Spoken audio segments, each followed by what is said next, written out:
Bismillahirrahmanirrahim. Walaqad kadzdzaba dan sungguh telah membohongkan para utusan Allah.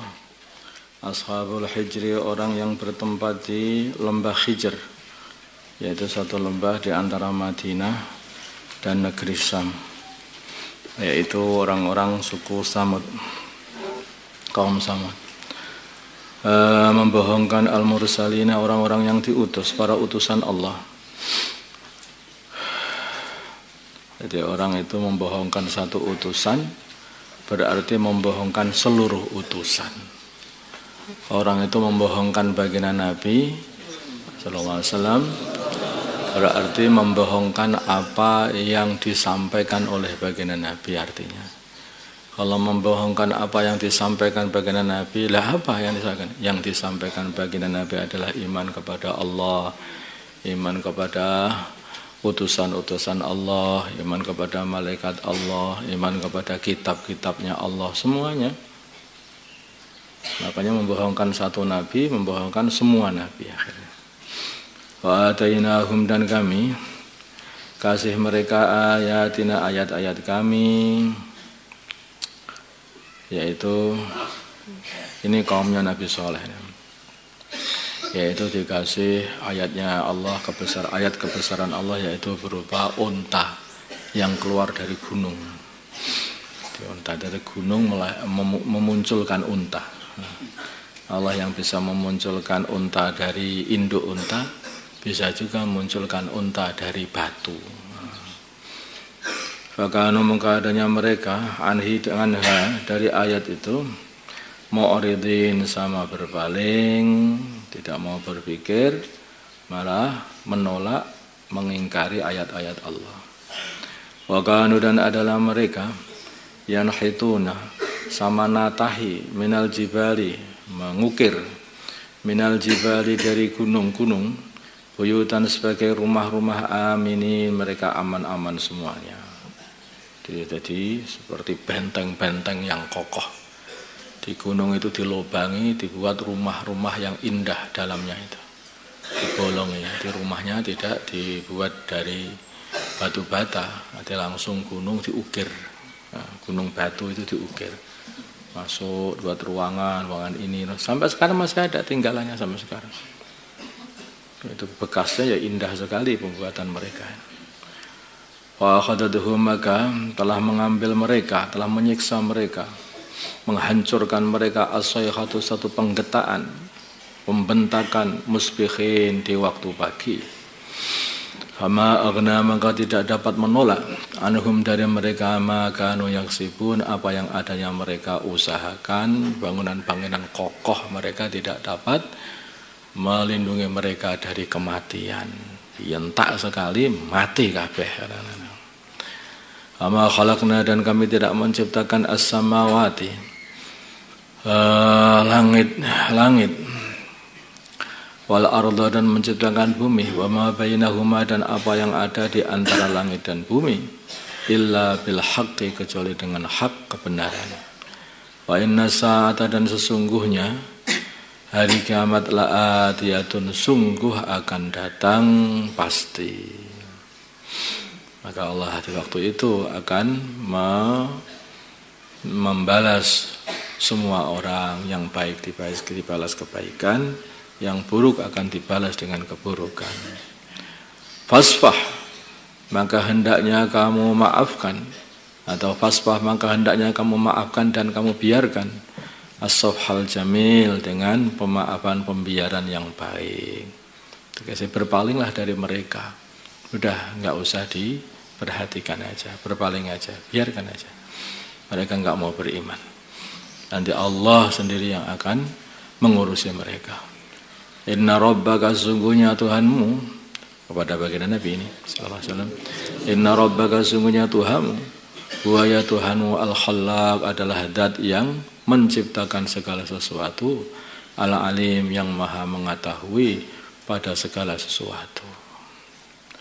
Walaqad atainaka, dan sungguh kami telah memberi kamu 7 ayat minal mathani, dari ayat yang diulang-ulang, yaitu surat Al-Fatihah. Karena surat Al-Fatihah itu selalu diulang-ulang di setiap rakaat, setiap berhenti ketika sholat, nah, setiap sholat nanti baca Fatihah lagi, setiap satu rakaat baca Fatihah lagi. Maka dikatakan sebagai sab'ul matani, 7 ayat yang diulang-ulang ketika sholat di setiap rakaat. Wal Qur'an al-azim, dan Quran yang agung. La tamuddanna, janganlah kamu panjangkan, kamu lihatkan ainaika, kedua matamu, ilama, kepada perkara mata'na, yang kami enak-enakkan bihi, dengan perkara itu, azwaja minhum, golongan-golongan mereka daripada orang kafir. Orang itu jangan melihat harta orang-orang kafir, nanti pengen, nanti malahan tambahan. Nah, jangan dilihat. Mereka itu punya harta itu hanya akan dikasih beban saja oleh Allah, Pak. Nanti mereka akan diurus habis-habisan dengan harta mereka.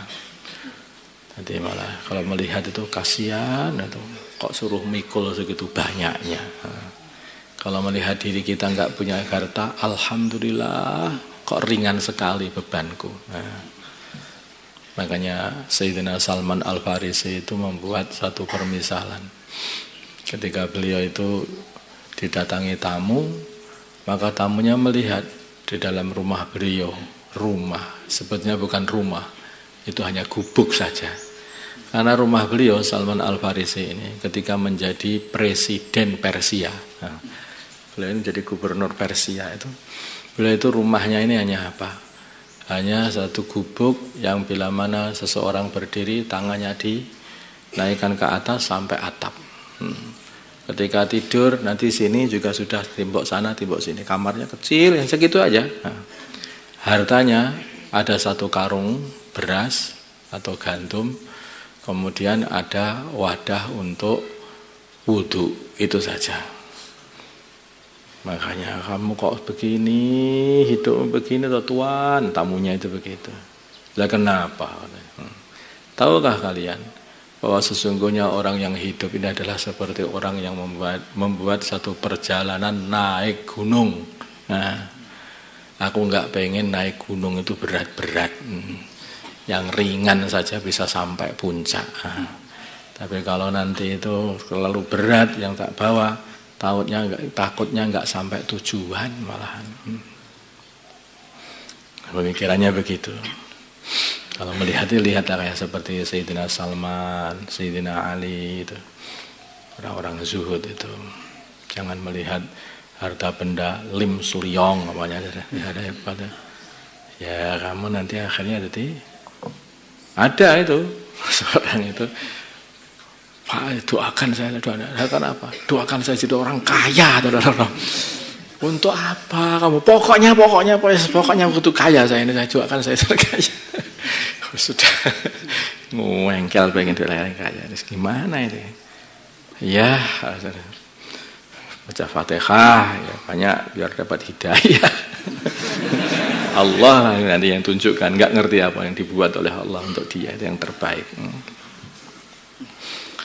Itu jangan begitu, hati-hati. Baginda Nabi itu memperingatkan masalah harta itu.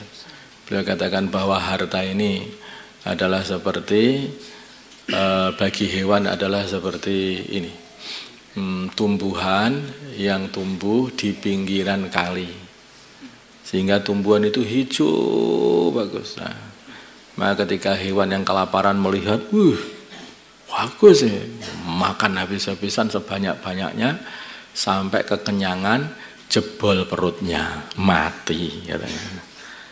Memang ada hewan yang begitu. Kemudian kalau orang iman melihat harta itu kayak begini, seperti hewan yang bijaksana, dilihat, bagus ini, diambilnya seberapa aja dimakan. Kemudian duduk dinikmati. Itu seperti hewan itu, gayemi lah. Gitu.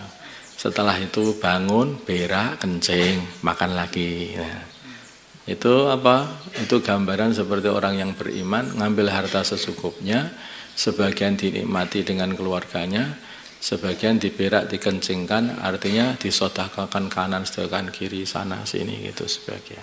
Dah, nanti kalau habis cari lagi, sedikit aja, nggak banyak-banyak. Nah, ya begitu untuk orang beriman. kata Nabi.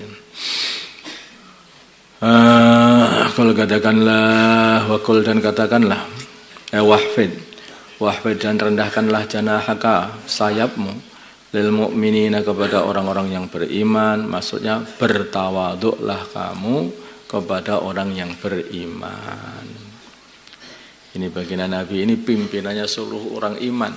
Nah, pimpinan di dalam segala hal baginda Nabi ini, dalam kehidupan, dalam perjuangan, dalam jihad, dalam semuanya pimpinan. Tetapi Allah perintah baginda Nabi, wahfid janahaka lil mu'minin, hendaknya kamu bertawadhu kepada orang yang beriman. Jadi sifatnya seorang pimpinan ini seperti yang disebutkan di sini ini, yaitu hendaknya selalu bertawadhu kepada bawahannya.